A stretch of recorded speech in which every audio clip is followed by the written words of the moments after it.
Hello everybody, Endo-Chick here, and welcome to my quick look at LiF is Feudal Forest Village. Forest Village is an indie medieval survival strategy simulation city builder. It was released on Steam on the 26th of May 2017 and is currently priced at £18.99, which is $24.99. It is developed by Mind Illusion and published by Bitbox Limited. Now, before I continue, I would like to thank the Azamain for gifting me this game. If you see him in the comments below, give him a thumbs up, as this quick look wouldn't be possible without him. So what is this game about? Okay, so when I first saw this game, I immediately thought, wow, this is like Banished with a few extra features thrown in. And after playing it, I was right. So the devs have said that LiF is Feudal Forest Village is a city builder with survival aspects in a realistic, harsh medieval world. Shape, build and expand your settlement, grow various foods, prevent your villagers from starvation, possess them for additional micromanagement, or simply to wander around. How does the game run? The game runs really nice. On screen now the game's recommended specs, and just for reference my system specs are in the description below. In the graphics department, it looks really good. The settings menu gets a thumbs up from me. However, it still misses some functions that I really do miss. For example, I hate edge scrolling. I prefer to use the movement keys.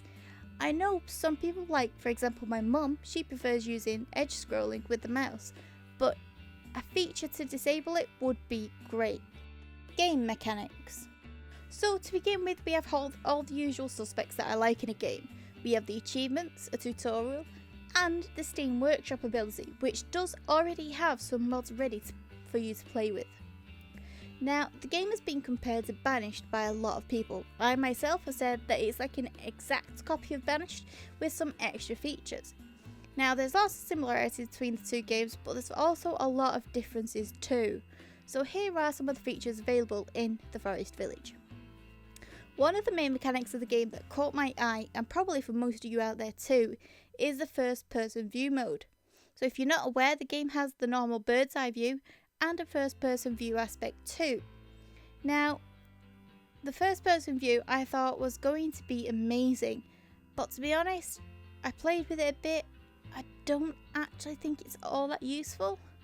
Being able to take over one of your citizens' body is really cool, don't get me wrong. I took over one of the hunters and went and stabbed a bear up the butt to take its hide, and to be honest, it was fun.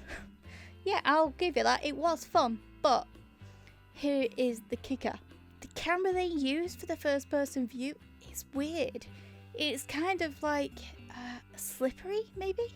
I don't really know, but when you stop moving your mouse, it's like the camera still continues to move, and I don't like that at all. Whenever it's in games, it makes me feel a little bit nauseous and gives me a bit of a headache, so they really need to lose that part of it. You can change the sensitivity of the camera modes, but to be honest, it really didn't make a difference for me. Maybe it's something wrong, I don't know. One other thing about the bird's eye view for me is that you can zoom in real close and literally get on street level and look into the buildings. There was actually a point a bear went inside a building and was stood next to this kid. And I literally went into the house and looked around and you could see the bear and stuff. It was kind of cool. However, one of the drawbacks is the bird's eye view, you can't zoom out that far. I would like to be able to zoom out further to get a better look at the area surrounding my village so that I can plan where I'm going to put things. So far, you can't really zoom out that far, but being able to sort of zoom in that far onto street level I love. That is always something I wanted to have in Banished. The game has a day and night cycle, which to be honest I really don't know why they bothered with it. The people don't go to bed or rest or anything, they just continue working throughout the night. Don't get me wrong, when the sun sets or rises it looks gorgeous, but it doesn't actually have a purpose. Like Banished, the game has a disease system in place, and if you lack a diverse diet or have no clothing in the winter months, your townspeople will be more susceptible to infections and diseases, making building a herbalist a priority. One thing in the game that I did notice is if you watch the hunters going out for meat, you can see the wildlife trying to run away from them, which is kind of cool. You don't really see that in Banished, you kind of just see the sort of wildlife walking around and suddenly the hunters will get some food, but none of the actual animals disappear, so that's quite a nice sort of different thing to see. And if you do too much hunting, gathering or farming in one area, you'll scare off the animals. And you also have a chance of making things in the forest extinct, for example your fauna and all the different types of wildlife. As with Banished, the game has a moral system in place, meaning that if your people aren't happy, they won't work as quick and won't reproduce as fast either. What Banished doesn't have that this game does is things like being in an overcrowded house can make your people unhappy, or witnessing another villager's death can lower their happiness. I do wish there was an overall town's happiness on the sort of town sort of information bit, but as far as I'm aware, you need to look at the individual villagers to find out how happy or sad they are.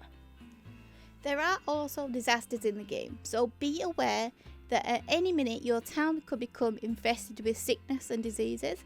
Lightning strikes can set your buildings on fire, tornadoes can leave a trail of devastation, and earthquakes could destroy your entire village. All these are possible in the game, obviously unless you turn off the disasters, so make sure to be ready for whatever the game throws your way. Replay value. As with most of these types of games, the replay value is high. It's one of the games that is a nice relaxing game and you can just play for hours and not notice the time fly by. The achievement system also allows for more replay value for those of us like me who loves to complete them. How good is the game? The game is good. I think it's a bit more slower paced than Banished.